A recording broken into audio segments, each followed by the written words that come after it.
നമസ്കാരം. ശ്രീകൃഷ്ണ കഥാമൃതം ഭാഗം 454 454. ഓം ഗം ഗണപതയേ നമ. ഓം സം സരസ്വതേ സ്വാഹ. ഓം ശ്രീ ഗുരുഭ്യോ നമ. ഓം ശ്രീ രംഗനാഥ ശർമ്മണേ നമ. നാരായണ നാരായണ നാരായണ നാരായണ നാരായണ നാരായണ നാരായണ നാരായണ നാരായണ നാരായണ നാരായണ. ഓം ശ്രീകൃഷ്ണാർപ്പണമസ്തു. ഓം ശ്രീകൃഷ്ണായ പരബ്രഹ്മണേ നമ. ഓം ശ്രീകൃഷ്ണായ പരബ്രഹ്മണേ നമ. ഹരേ രാമ രാമ രാമ ഹരേ ഹരേ. ഹരേ കൃഷ്ണ കൃഷ്ണ കൃഷ്ണ ഹരേ ഹരേ.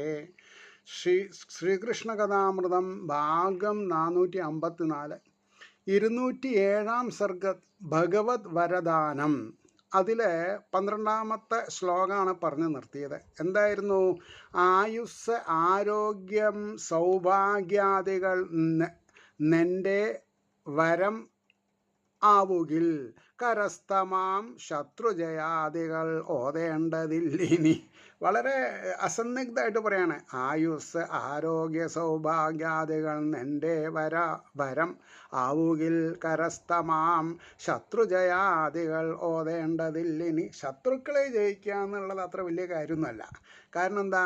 അത് അവരവർ തീരുമാനിക്കേണ്ടതാണ്. ആരാ നമ്മുടെ ശത്രുക്കളെ? കാമക്രോധ മത മത്സര ലോഭ ഭയാദികളാണ്. അവരവരുടെ ഒരു ദൃഢമായ തീരുമാനം ഉണ്ടെങ്കിൽ ഞാൻ ധർമ്മത്തിനെതിരായിട്ട് നടക്കില്ല എന്നൊരു തീരുമാനം ഉണ്ടായാൽ നമുക്ക് രക്ഷപ്പെടാവുന്നതേ ഉള്ളൂ. പക്ഷേ ആയുസ്, ആരോഗ്യം, സൗഭാഗ്യം അത് ഈശ്വരൻ്റെ വരദാനാണ്. അപ്പോൾ വളരെ ദൃഢമായി പറയുന്നുണ്ട്. അത് ഉൾക്കൊണ്ട് ജീവിച്ചാൽ നമുക്ക് രക്ഷപ്പെടാം. അവിടെ ഇരിക്കട്ടെ. ഇനി നമുക്ക് 13ാമത്തെ ശ്ലോകം നോക്കുക. അർത്ഥവത്തായോരീ സ്വസ്ത്രം ആസ്വദിച്ച് അംബുജേക്ഷണൻ സർവന്തരാത്മാവ് അരുളി ചെയ്താൻ ചെറ്റുചിരിച്ചുടൻ. അതിഥി ദേവിയുടെ മുമ്പിൽ പ്രസന്ന ചിത്തനായിട്ട് വരം കൊടുത്തും കൊണ്ട് പ്രഭാവത്തോടു കൂടിയിട്ട്, പ്രഭാവം എന്ന് പറഞ്ഞാൽ എന്താ? മറ്റുള്ളവർക്ക് ഭവിക്കുന്ന കൂട്ടത്തിൽ നമ്മൾ പ്രകടമാവണം, വേണ്ടേ? അതുകൊണ്ടാണ് പറഞ്ഞത് അർത്ഥവത്തായൊരു സ്വസ്ത്രം ആസ്വദിച്ച് അംബുജേക്ഷണൻ സർവന്തരാത്മാവ് അരുളി ചെയ്താൻ ചെറ്റുചിരിച്ചുടൻ.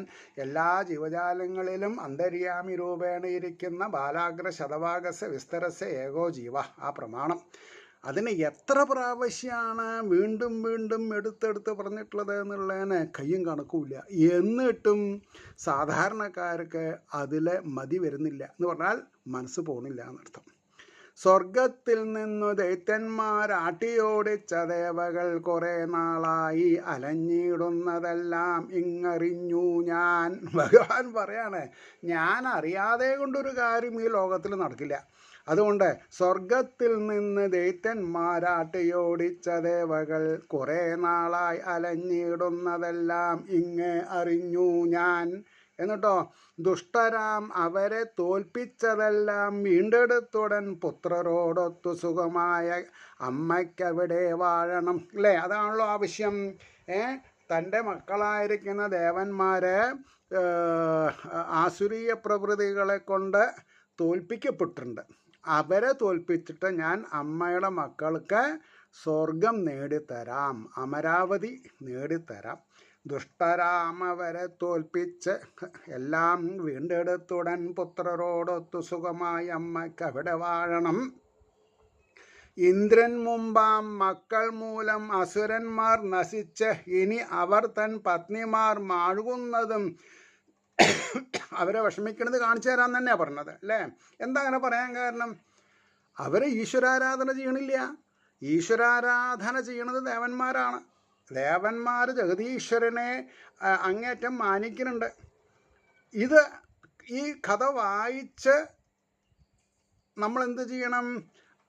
കള്ള് കുടിച്ച് തോന്നിവാസം കാണിക്കാതെ കണ്ട്, ചൂത് കളിക്കാതെ കണ്ട്, പവർ മോങ്കറിങ് ചെയ്യാതെ കണ്ട്, മറ്റുള്ളവരുടെ കുതികാല് വെട്ടാതെ കണ്ട്, പെർമിഷൻ ഉണ്ടോ? അതുകൊണ്ടാണ് അപ്പോൾ ദുഷ്ടൻ അപ്പോൾ പറഞ്ഞു, ഇന്ദ്രൻ മുമ്പാം മക്കൾ മൂലം അസുരന്മാർ നശിച്ചിനി അവർ തൻ പത്നിമാർ മാഴുന്നതും സ്വർഗത്തിൽ മുൻവിധം വിണ്ണോറുകൾ വിഹരിച്ചിടുന്നതും കണ്ട് രസിക്കുവാൻ ആഗ്രഹിക്കിൽ എളുപ്പത്തിൽ അതു രണ്ടും ഞെരുക്കമാം. പെട്ടെന്നാവില്ല അമ്മയെന്ന് തന്നെയാണ് പറഞ്ഞത്. അമ്മയുടെ ആഗ്രഹങ്ങളൊക്കെ എനിക്ക് മനസ്സിലായി, പക്ഷെ പെട്ടെന്നാവില്ല. വിണ്ണോറുകൾ വിഹരിച്ചിടുന്നതും കണ്ടു രസിക്കുവാൻ ആഗ്രഹിക്കിൽ എളുപ്പത്തിൽ അതു രണ്ടും ഞെരുക്കമാം. അടുത്തൊന്നും ദൈത്യരോട് പോരിന്നാകില്ല തീർച്ചയാം. കാരണം ബലിനെ പോലുള്ള മഹാരഥൻ ഭക്തിശിരോമണിയാണ് ബലി. അതുകൊണ്ട് കുറച്ച് ബുദ്ധിമുട്ടാതെ കൊണ്ട് അവർക്ക് ഐശ്വര്യം തിരിച്ചു കിട്ടില്ല. വിണ്ണോർകൾ വികരിച്ചിടുന്നതും കണ്ടു രസിക്കുവാൻ ആഗ്രഹിക്കിൽ എളുപ്പത്തിൽ അത് രണ്ടും ഞെരുക്കമാം. അടുത്തൊന്നും ദൈത്യരോട് പോരിന്നാകില്ല തീർച്ചയാം. കാലം തെളിഞ്ഞോരത്രയ്ക്കും ശുക്രാദ്യർ അനുകൂലരാം. കാലം തെളിഞ്ഞാൽ വേറൊന്നും പ്രശ്നമില്ല. കാലം തെളിഞ്ഞില്ലെങ്കിലോ പ്രശ്നം തന്നെയാണ്. എന്നാലും മാർഗമോദിയിടാം വ്രതസന്തുഷ്ടനായ ഞാൻ. അമ്മയ്ക്ക് ഞാൻ ഒരു ഫോം വഴി പറഞ്ഞുതരാം. കാരണം എന്താ, അമ്മ ഈ 12 ദിവസത്തെ പയോവ്രതം വേണ്ട പോലെ വ്രതം എടുത്തിട്ടുണ്ട്. അതിൽ ഞാൻ സന്തുഷ്ടനാണ്. പക്ഷേ കുറച്ചുകൂടി കാഠിന്യമുള്ളൊരു വ്രതം ഉണ്ട്, അത് ഞാൻ പറഞ്ഞുതരാം. അത് ചെയ്യണം. അതാണ് എന്നാലും മാർഗമോദിയിടാം വ്രതസന്തുഷ്ടനായ ഞാൻ പാഴിലാകാ ഭക്തിപൂർവം അനുഷ്ഠിച്ച വയോവ്രതം. ഒരു കാര്യം പാഴാവില്ല എന്നാ. നന്മയാണെങ്കിലും തിന്മയാണെങ്കിലും ശരി. തിന്മയാണല്ലോ, സാരില്ല, അങ്ങനെ വിചാരിക്കരുത്. അതും അതിൻ്റെ ഫലം തന്നെ പോവുള്ളൂ. മനസ്സിലായില്ലേ? മഹാത്മാവാം ബ്രഹ്മപൗത്രൻ ഉപദേശിച്ച മാതിരി. ആരാ ബ്രഹ്മാവിൻ്റെ പൗത്രൻ എന്ന് ചോദിച്ചിട്ടുണ്ടെങ്കിൽ ഇവിടെ കശ്യപ പ്രജാപതി. അതുകൊണ്ടാണ് മഹാത്മാവാം ബ്രഹ്മപൗത്രൻ ഉപദേശിച്ച മാതിരി പുത്രരക്ഷയ്ക്ക് അതിശ്രദ്ധാപൂർവം പൂജിച്ചതൊക്കെയും കണ്ടു സന്തുഷ്ടനാം ഈ ഞാൻ കശ്യപാത്മജനായി പിറന്നു നിൻ പുത്രരെയും കാത്തിടാം ഏതു മട്ടിലും. അങ്ങനെയാണ് കശ്യപൻ്റെ മകനായിട്ട് ഇപ്പോൾ എന്താണെന്നാ പറയുക, കശ്യപാത്മജനായി പറന്ന് നൻ പുത്രരെ കാത്തിടാം ഏതു മട്ടിലും തപസ്വിയാം നിൻ ഭർത്താവിൽ ഈ വിധം ഞാൻ ലസിപ്പതായി. അതാണ്, അങ്ങയുടെ ഭർത്താവിൽ ഞാൻ പ്രഭാവം കൊള്ളുന്നുണ്ട്. അതുകൊണ്ട് തപസ്യാം നിൻ ഭർത്താവിൽ ഈ വിധം ഞാൻ ലസിപ്പതായി ഓർത്തുകൊണ്ട് ഭജിച്ചാലും മുര ചെയ്യുകാതാരോടും. വേറെ ആരോടും പറയരുത്. ഞാൻ അമ്മയോട് പറഞ്ഞിട്ടുള്ളത് അമ്മ വേറെ ആരോടും പറയരുത്. ഭർത്താവ് പറഞ്ഞത് കുറച്ചുകൂടി കണിശമായിട്ട് കേട്ടിട്ട് ജീവിച്ചോളൂ. വല്ലോരും വന്നു ചോദിച്ചാൽ പോലും ഗോപ്യം ഇതത്രയും. എന്തപ്പോൾ ഭാവം എന്ന് ചോദിച്ചാൽ മിണ്ടിപ്പോരുത്, ആരോടൊന്നും പറയരുത്. വല്ലോരും വന്നു ചോദിച്ചാൽ പോലും ഗോപ്യം ഇതത്രയും. ദേവകാര്യങ്ങളെങ്ങു വെളിവാക്കരുതാവിധം. ദേവതകളുടെ കാര്യങ്ങൾ ഗോപ്യമായിട്ടിരിക്കണം. ഇങ്ങനെ ചണ്ട കൊട്ടി പറഞ്ഞു നടക്കാൻ പാടില്ല. ഇത്രയും കനിവാർന്നോദ്യം മറഞ്ഞാനവിടം പ്രഭു അതിദുർലഭ സൗഭാഗ്യമോർത്തു ദേവി കൃതാർത്ഥയായി. ദേവിക്കും വളരെയധികം സന്തോഷമുണ്ടായി. ഭർത്താവിനെ സമീപിച്ചാൽ എത്രയും ഭക്തിപൂർവകം വളരെ ശുഷ്കാന്തിയോടുകൂടി ഭക്തിപുരസരം ഭർത്താവിനെ സമീപിച്ചു. സമാധിയിൽ അതെല്ലാം കണ്ടറിഞ്ഞ മുനി കശ്യപൻ. കശ്യപ പ്രജാപതിക്ക് എന്തൊക്കെയാണ് നടന്നത് എന്നുള്ളത് 3 ഡൈമെൻഷനിൽ കാണാൻ പറ്റിയിട്ടുണ്ട്, സമാധിയിൽ ഇരുന്നിട്ട് തന്നെ. ചിരസംഭൃതമാം വീര്യമാധാനം ചെയ്തു ദേവിയിൽ. ചിരസംഭൃതമാം എന്ന് പറഞ്ഞാൽ വളരെ എളുപ്പമുള്ള കാര്യമല്ല. ഭഗവാനെ പ്രസവിക്കാനുള്ള വീര്യം എന്നർത്ഥം പറയാം. ഭർത്താവിനെ സമീപിച്ചാൽ എത്രയും ഭക്തിപൂർവകം സമാധിയിൽ അതെല്ലാം കണ്ടറിഞ്ഞ മുനി കശ്യപൻ ചിരസംഭൃതമാം വീര്യം ആധാനം ചെയ്തു ദേവിയിൽ. സമനാം കാറ്റുവൃക്ഷത്തിലേറ്റും അഗ്നിയെ മാതിരി. അതായത് ഒരു വൃക്ഷം കത്തുന്നുണ്ട് വിചാരിക്കുക. ഒരു കാറ്റും കൂടി ആയാലോ അടുത്ത വൃക്ഷത്തിലേക്ക് തീ പടരും.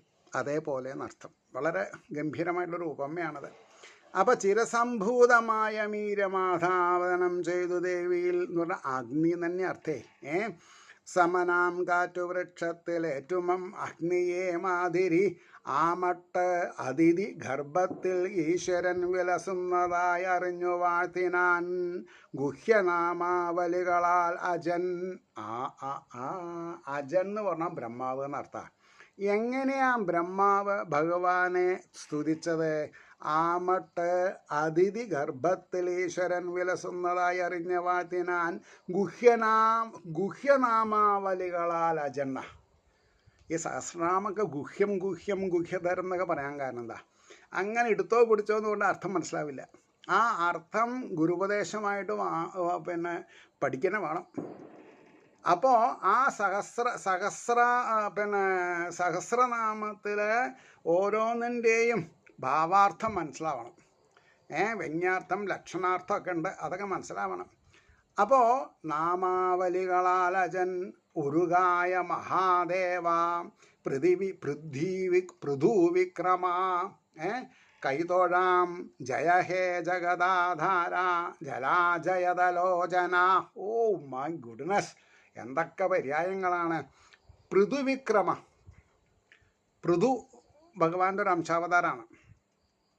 കൈതൊഴാം ജയ ഹേ ജഗദാധാര. ജയ ഹേ, അങ്ങ് ജയിക്കട്ടെ, ജഗത്തിന് ആധാരമായിരിക്കുന്നുവെന്നർത്ഥമായി. അത് പറഞ്ഞു ജലാജയാതലോചന. ജലജായ, ജലജ എന്ന് പറഞ്ഞാൽ ജലത്തിൽ ഉള്ളവൻ. ആരാ? താമരദള നയന എന്നർത്ഥമായി. ഇതാണ് നാമാവലിയിലെ ഗുഹ്യനാമാവലി എന്നൊക്കെ പറയാൻ കാരണം. എങ്ങനെ എടുത്തോ പിടിച്ചോ എന്ന് പറഞ്ഞാൽ ആരോടൊപ്പം ചോദിക്കുക ഇതിൻ്റെ അർത്ഥം? കുറച്ച് ബുദ്ധിമുട്ടുള്ള കാര്യമാണേ. അപ്പോൾ അതാണ് ഇപ്പോൾ ദുബായിൽ ഒരു സപ്താഹം നടക്കുന്നുണ്ട്. ആ ഷർട്ടൊക്കെ ഇട്ടിട്ട് അങ്ങനെയാണ്. കാരണം അതാണല്ലോ, ചേര തിന്നേണ്ട നാട്ടിൽ പോയാൽ ചേര നടുക്കണ്ടം തിന്നണമെന്നാണ് കണപ്പ്. എന്നാൽ അങ്ങനൊന്നും ഇല്ല കേട്ടോ. പാൻറ്റൊക്കെ ഇട്ടിട്ടാണ് ആൾക്കാർ യജ്ഞവേദിയിൽ വിളക്ക് വയ്ക്കണതും ഒക്കെ. ഞാനതൊക്കെ ഇങ്ങനെ ആസ്വദിച്ചു. ഇപ്പം ഈശ്വരൻ വന്നിട്ട് പറയില്ലല്ലോ ഇങ്ങനെയൊന്നും ആയാൽ പോരാ ആചാര്യ എന്ന് പറയുമോ? ഇല്ല അല്ലേ? ഇപ്പം അവിടെയാണ് ഷർട്ട് ഇട്ടോളണമെന്ന് നിർബന്ധമുണ്ടോ? ഇല്ല. ആചാര്യൻ ഷടിക്കാണ്. ഞാനിങ്ങനെ ഡബിൾ മുണ്ടും ഒരു ഉത്തരിയും ഒക്കെ ആയിട്ട് പിന്നെ എന്താണെന്നാ പറയുക, പിന്നെ സപ്താഹത്തിന് ആചാരനായിട്ട് ഇരിക്കുള്ളൂ എന്ന് പറഞ്ഞാൽ കമ്മിറ്റിക്കാരെന്താ മൂക്കുകൂടെ കയറ്റുമോ? അപ്പോൾ അതൊന്നുമല്ല, കാശാണ്, പിന്നെ ദക്ഷിണയാണ്. അപ്പോൾ പിന്നെ ആർക്കൊന്നും പറയാനില്ല, മനസ്സിലായില്ലേ? അപ്പോൾ ഇവിടെ ജയ ഹേ ജഗദാധാര ജലജായതലോചനാം എന്താ പറഞ്ഞത്? പൃശ്നിഗർഭ മഹാവിഷ്ണു ശിവവിഷ്ടാസനാഥന എന്നും ഉള്ളവൻ. എങ്ങെങ്ങും ഏതിനും മേലിൽ മോളിൽ മേവീടും അഖിലാശ്രയ. എല്ലാവരും ആശ്രയിക്കുന്നത് അങ്ങനെയാണ്. അങ്ങോ എങ്ങെങ്ങും ഏതിനും മോളിൽ പരമമായ പദവിയിലിരിക്കുന്ന ആളാണ്. മേവീടും അഖിലാശയ. ലോകത്തിന് ആദിമധ്യാവസാനം നീ തന്നെ. ആദിമധ്യാന്ത അവസാനം നീ തന്നെ. വായുവിൽ പഞ്ഞി പോലുലകം പാറിക്കളിക്കുന്നു പലയിടവും. പൂളമരത്തിലെ പഞ്ഞിയുടെ കുരു പിന്നെ ചൂടേറ്റ് ഉണങ്ങി പൊട്ടിപ്പോയാൽ കാറ്റിനനുസരണമായിട്ട് പിന്നെ ഇന്ന പൂളയുടെ ഇന്ന ഭാഗത്തുണ്ടാവുള്ളൂ എന്നൊന്നും പറയാൻ പാടില്ല, മനസ്സിലായില്ലേ? അപ്പൂപ്പൻ താടിയൊക്കെ ഇങ്ങനെ പറക്കണം കണ്ടില്ലേ കുട്ടിക്കാലത്ത്? അതിനിപ്പോൾ അപ്പൂപ്പൻ താടി എന്താണെന്ന് ചോദിച്ചാൽ ബഹുഭൂരിപക്ഷം ആൾക്കാർക്ക് അറിയില്ല. ആ കാലം ഈ കാലത്ത് അതില്ല. കാണും, നാട്ടിലൊക്കെ കാണും. കാലസ്വരൂപനാം നിന്നിൽ, കാലമാകുന്ന സ്വരൂപം.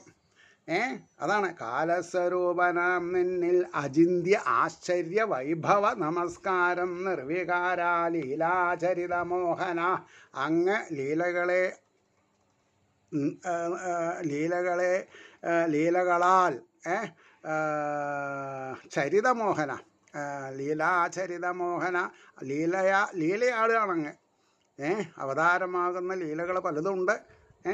മോഹന ജ്യോതിസിൽ നിന്നാശു തമസ്സിലേക്കോ സത്യത്തിൽ നിന്ന അതിയിങ്കലേക്കോ നിന്ന അജ്ഞതയിങ്കലേക്കോ എമ്മട്ടിലും സ്വസ്ഥിതിയിങ്കൽ നിന്നു വീണോർക്കു നീയേ പരമാവലംബം. എന്താ പറഞ്ഞത്? ശരിയോ തെറ്റോ? പക്ഷേ ഭഗവാനെ ദേവന്മാർക്ക് അങ്ങ് മാത്രമേ തോന്നിയുള്ളൂ. ഇതാണ് എൻ്റെ ചുരുക്കം.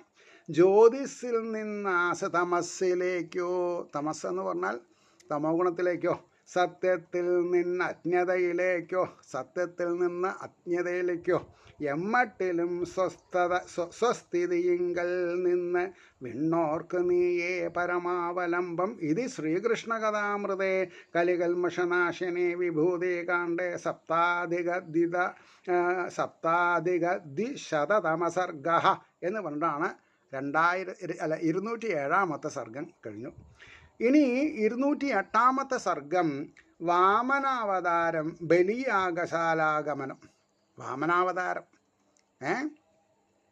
എന്നിട്ട് വാമനൻ എന്ത് ചെയ്യണു? രണ്ടാമതൊരു സൂര്യനോ എന്ന പോലെ ബലിയുടെ യാഗശാലയിലേക്ക് പോവാം. നോക്കുക, ഈ വണ്ണം അംഭോജഭവൻ, അതായത് ബ്രഹ്മാവ്. ഈ വണ്ണം അംഭോജഭവൻ, അംബുജത്തിൽ ഇരിക്കുന്നവൻ അർത്ഥം. അംഭോജഭവൻ ബ്രഹ്മാവ്. സ്തുതിക്ക് നാഥൻ തെളിഞ്ഞാൻ അതിഥിക്കു മുമ്പിൽ തൃക്കൈകൾ 4 ഗദാ ചക്ര ശംഖ പത്മങ്ങളേന്തും നളിനായതാക്ഷൻ താമരക്കണ്ണൻ. 4 കൈകളിലെ ശംഖചക്രം ഗദാപത്മം ഇത്യാദികളെ ഏന്തിക്കൊണ്ട് പൊന്നിൻ കിരീടം ദശരാജകുണ്ഡലം. അതിനൊക്കെ അർത്ഥം ഞാൻ പറഞ്ഞുതരാം. എനിക്കിത് പറയണത് എന്തുകൊണ്ടാണ്, ഞാൻ എന്താണോ പറഞ്ഞു തരാമെന്ന് പറഞ്ഞത്, എനിക്കൊരു റിവിഷൻ നടത്തണ കൂട്ടത്തിലാണ്. ഞാൻ മറന്നു പോവാതെ കണ്ടിരിക്കാൻ എനിക്ക് ഉതകും. പൊന്നിൻ കിരീടം അതിനർത്ഥം പറയാനില്ല. ദശരാജകുണ്ഡലം മകര മത്സ്യം എന്നർത്ഥം. ഈ സമുദ്രത്തിലെ വെയിൽ എന്ന് പറയുന്നത് എന്താ? തിമിംഗലം. അതിനെയാണ് മകരമത്സ്യം എന്ന് പറയാം. ഏറ്റവും വലുതെന്നർത്ഥം. അതാണ് ഭഗവാന്റെ കാതിലുള്ള സ്റ്റഡിൻ്റെ പേര്, തോടയുടെ പേര്. അപ്പോൾ പറഞ്ഞു ദശരാജകുണ്ഡലം. രാജകുണ്ഡലം തന്നെയാണ്. ദശരാജകുണ്ഡലം മന്ദസ്മിത ശ്രീമുഖചന്ദ്രബിംബം ശ്രീവത്സകാഞ്ചി വലയങ്ങൾ ഓർപ്പോന്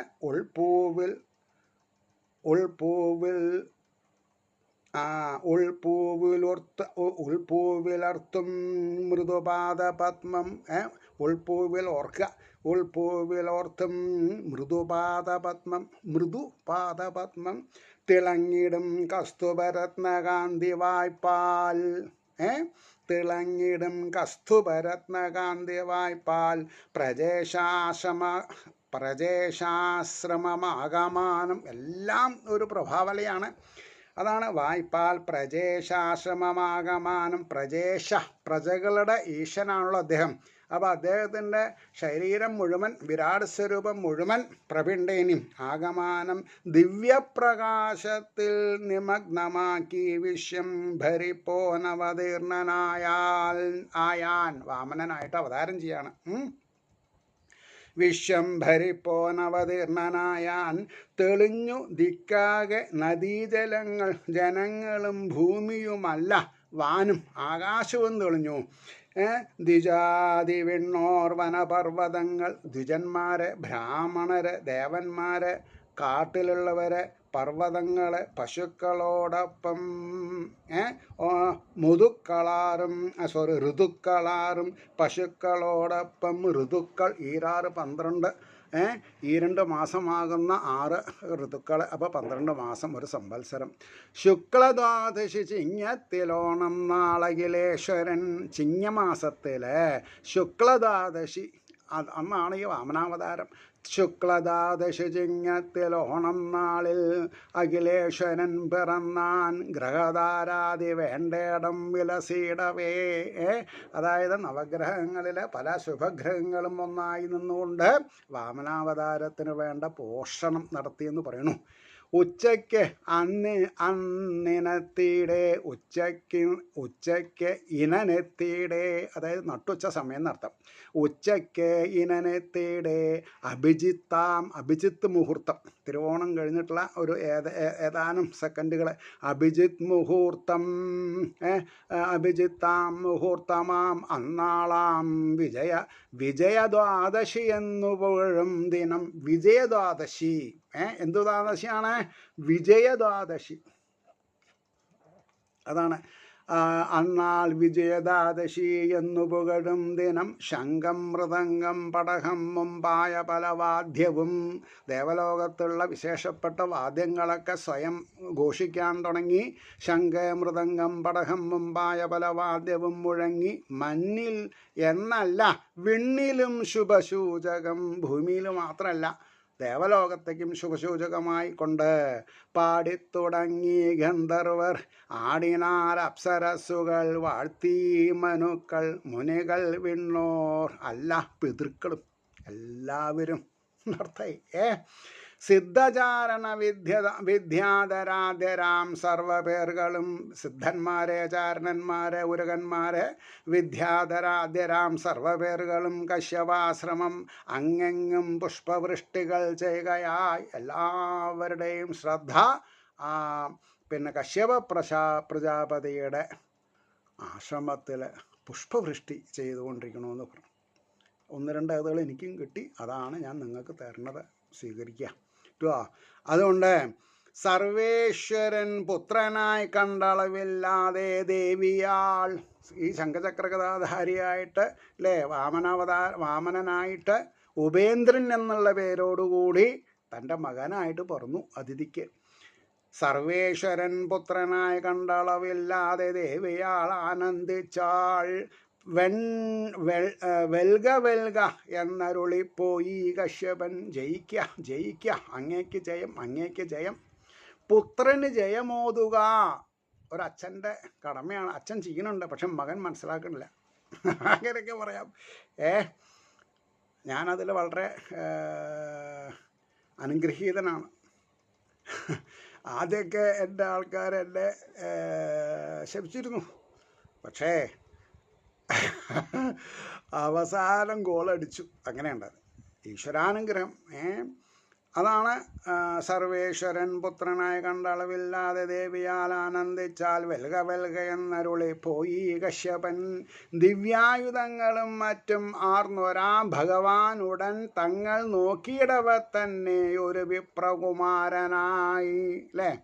അതായത് ശംഖുചക്രകഥാപത്മധാരിയോടുകൂടി മഹാവിഷ്ണു തന്നെയാണ് പറഞ്ഞത്. ഉടനെ രൂപമാറ്റം ഉണ്ടായിരുന്ന എങ്ങനെ വിപ്രകുമാരനായി ഒരു ബ്രാഹ്മണകുമാരന, ഒരു വടുരൂപിണി, അധികം നീളമില്ലാതെ കണ്ട് കുള്ളനാം കുഞ്ഞിനെ കണ്ട് സന്തോഷിച്ചു മഹർഷികൾ. ജാതകർമാതി ചെയ്യച്ചാൻ അച്ഛനെ കൊണ്ടു സർവരും. കശ്യപ പ്രജാപതിനെ കൊണ്ട് ജാതകകർമ്മമൊക്കെ ചെയ്യിപ്പിച്ചു. ഗായത്രി ഉപദേശിച്ചു സവിതാവ്. സൂര്യൻ ഗായത്രി ഉപദേശിച്ചു. ബൃഹസ്പതി പൂണയിലേക്കിടാൻ. പൂണൂല എന്നല്ലേ, പൂർണ്ണ നൂലെന്നും പറയും. പൂണൂലേക്കിടിനാൻ വേഗം അച്ഛൻ കെട്ടിച്ചു മേഖല. അതായത് കൃഷ്ണാജിന മാനിൻ്റെ ഒരു തോല കെട്ടണം. അച്ഛൻ കെട്ടിച്ചു മേഖല. കൃഷ്ണാജിനം ഭൂമിദേവി. ഭൂമിദേവിയാണ് കൊണ്ടു കൊടുത്തത്. ദണ്ഡം ചന്ദ്രനുമേകിനാൻ. ചീന്തക്കോണം. ചീന്തക്കോണം എന്ന് പറഞ്ഞാൽ പട്ടുകോണം എന്ന് വേണമെങ്കിൽ പറയാം. അല്ലെങ്കിൽ വാഴ മാനി, അതും പണ്ടത്തെ കാലത്ത് കോണം കൊടുത്തായിരുന്നു. ചീന്തക്കോണം നൽകി അമ്മ. അമ്മയുടെ സാരിയുടെ തുമ്പെന്ന് വിചാരിച്ചോളൂ, അല്ലെങ്കിൽ വേഷ്ടിയുടെ തുമ്പെന്ന് വിചാരിച്ചോളൂ.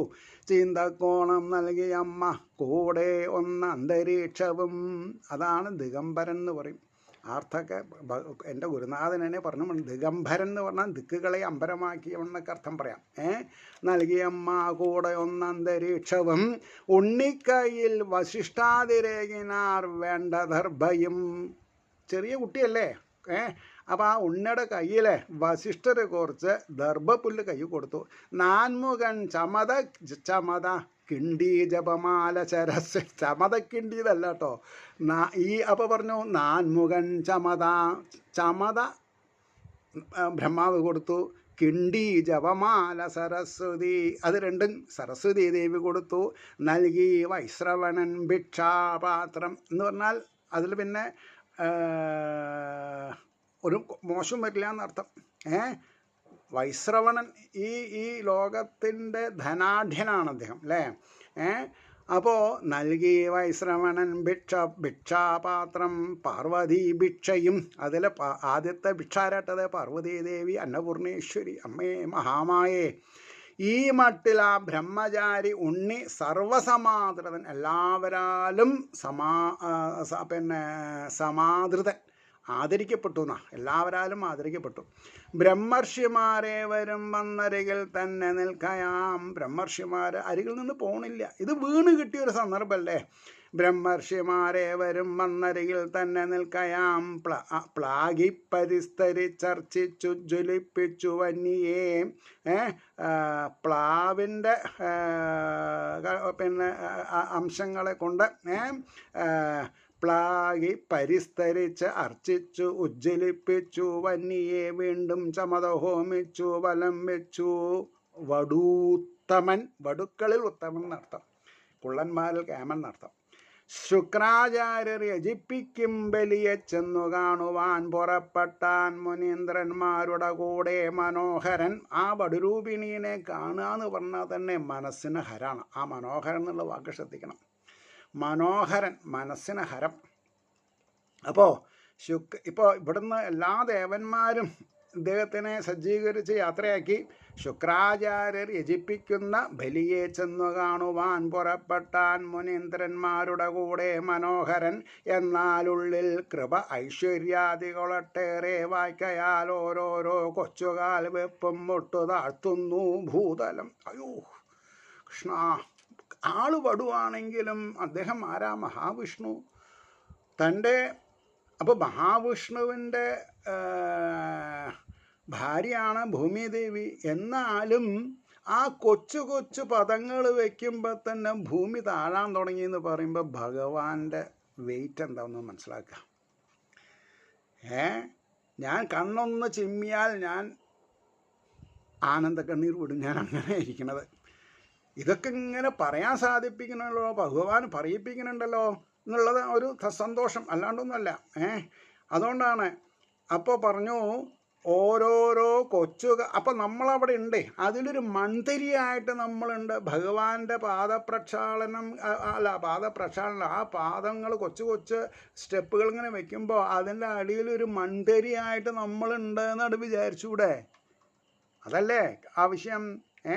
ആ ഭഗവാന്റെ തൃപ്പാദത്തിൽ ഒരു മന്ദിരമാവുക, നമ്മുടെ ശിരസ്സിൽ അത് ആഭൂഷണമായിട്ട് മാറുക എന്ന് പറഞ്ഞാൽ അതാണ് പറഞ്ഞത്. ഓരോരോ കൊച്ചുകാൽ വെപ്പ് മുട്ടും താഴ്ത്തുന്നു ഭൂതലം. നർമ്മദയ്ക്ക് വടക്കാണ്, നർമ്മദാ നദിക്ക് വടക്കാണ് ഭൃഗുകശ്ചപം മഹാസ്ഥലം. ഈ ഭൃഗുകശ്ചപം എന്ന് പറഞ്ഞ സ്ഥലത്താണ് മഹാബലി വാഴണതേ. അപ്പോൾ നർമ്മദയ്ക്ക് വടക്കാണ് ഭൃഗുകശ്ചപില്ല കേട്ടോ, ഭൃഗുകശ്ചം മഹാസ്ഥലം. മഹർഷിമാരൊത്തവിടെ അണയും ബ്രഹ്മചാരിയെ കണ്ടെണീറ്റ് അത്ഭുതപ്പെട്ടു തൊഴുതും കൊണ്ടു സർവരും. ഇത് ആരാണ്? രണ്ടാമതൊരു സൂര്യൻ ഭൂമണ്ഡലത്തിലേക്ക് ഇറങ്ങി വരികയാണോ എന്ന് തോന്നിയെന്നാ പറഞ്ഞത്. കണ്ടെണീറ്റ് അത്ഭുതപ്പെട്ടു തൊഴുതും കൊണ്ടു സർവരും. സദസ്യരും ഋത്തിക്കുകളും ആചാര്യൻ യജമാനനും. യജമാനാരാ? മഹാബലി. ആചാര്യനാരാ? ശുക്രാചാര്യർ. അപ്പോൾ കണ്ടെണീറ്റ് അത്ഭുതപ്പെട്ടു തൊഴുതും കൊണ്ടു സർവരും. സദസ്യരും ഋത്തിക്കുകളും ആചാര്യൻ യജമാനനും. മഹായജ്ഞം സമീക്ഷിപ്പാൻ എഴുന്നള്ളുന്ന സൂര്യനോ. ഇത്ര വലിയ ഒരു യജ്ഞം ഈ ഭൂമണ്ഡലത്തിൽ ഉണ്ടായിട്ടില്ല. എന്നാൽ സൂര്യൻ വിചാരിക്കുകയാണ് അത്ര, എന്നാൽ ഞാനൊന്ന് പോയി കണ്ടളാന്ന് വിചാരിച്ചാൽ അതേപോലെ തോന്നുന്നു. അതാണ് രണ്ടാമതൊരു ഭാസ്കരനോന്ന് മൂല ശ്ലോകം ഞാൻ വായിച്ചിട്ടില്ല, എൻ്റെ മനസ്സിലിങ്ങനെ കട്ടക്കാണ് തേട്ടി വരികയാണത്. സൂര്യൻ എന്ന് ഞാൻ 3-4 പ്രാവശ്യം പറയുള്ളൂ, മനസ്സിലായില്ലേ? അതുകൊണ്ടാണ് പറഞ്ഞത് മഹായജ്ഞം സമീക്ഷിപ്പാൻ എഴുന്നള്ളുന്ന സൂര്യനോ സനൽകുമാരനോ. അപ്പോൾ സനൽകുമാരനും ഭഗവാനൊന്നും വ്യത്യാസവും ഇല്ല എന്ന് കൂടി നമ്മൾ മനസ്സിലാക്കണം. അതാണ് അപ്പോൾ സനൽകുമാരനോ നേരിട്ടണിയും വന്യദേവനോ. മഹായജ്ഞം സമീപിച്ചാൻ എഴുന്നള്ളുന്ന സൂര്യനോ സനൽകുമാരനോ നേരിട്ടണയും വന്യദേവനോ ഈ വണ്ണം മകതാരിങ്കലേവരും സംശയിക്കവേ. എല്ലാവർക്കും സംശയമുണ്ട്. കൃഷ്ണാജനം മേഖലയും പിരിച്ചിട്ട കുടുമയും അപ്പോൾ കുടുംബ അങ്ങനെ പിന്നെ വളർത്തിയിട്ടില്ല, പിന്നിട്ടുണ്ട്. കൃഷ്ണാജിനം മേഖലയും പിരിച്ചിട്ട കുടുംബയും തൃക്കൈയിൽ കിണ്ടി നെറ്റിക്കു കരിപ്പൊട്ട്.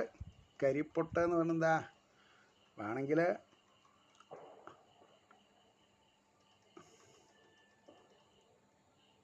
വേണമെങ്കിൽ ഗണപതി ഹോമത്തിൻ്റെ പൊട്ടാന്ന് വിചാരിച്ചോളൂ.